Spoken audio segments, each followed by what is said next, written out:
এ কথা আমাদের কারো কাছেই অজানা নয় যে মৃত্যুদণ্ড দেওয়ার পরে বিচারক বা বিচারপতিরা কলমের নিব ভেঙে ফেলেন। সেই ব্রিটিশ আমল থেকেই এ প্রথা চলে আসছে। কিন্তু তারা কেন এমনটি করে থাকেন তা হয়তোবা অনেকেই জানেন না।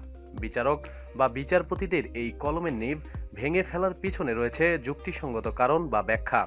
জানা গেছে এই কলমের নিব ভেঙে ফেলার কারণ একটি নয়, একাধিক।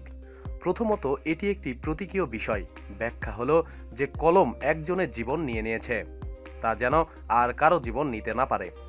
দ্বিতীয় ব্যাখ্যাটিও এর সঙ্গে সম্পৃক্ত। বলা হয়ে থাকে বিচারক বা বিচারপতি ওই মৃত্যুদণ্ড এবং সেটার বিষণ্ণতা থেকে নিজেদের দূরে রাখতে চান। সে কারণেই পিনের নিবটি ভেঙে ফেলেন। একজন বিচারক বা বিচারপতি তার দেওয়া মৃত্যুদণ্ড ফিরিয়ে নিতে পারে না। তৃতীয় ব্যাখ্যা হিসাবে বলা হয় তিনি যাতে কোনোভাবেই মৃত্যুদণ্ড ফিরিয়ে নেওয়ার কথা ভাবতে না পারে। শেষ ব্যাখ্যা, সব মৃত্যুই দুঃখের, কিন্তু কখনো মৃত্যুদণ্ডের মতো চরম শাস্তির প্রয়োজন হয়ে পড়ে। তাই কলমের নিব ভেঙে ফেলা হয় এটা বোঝাতে যে মৃত্যুদণ্ড দুঃখজনক ব্যাপার।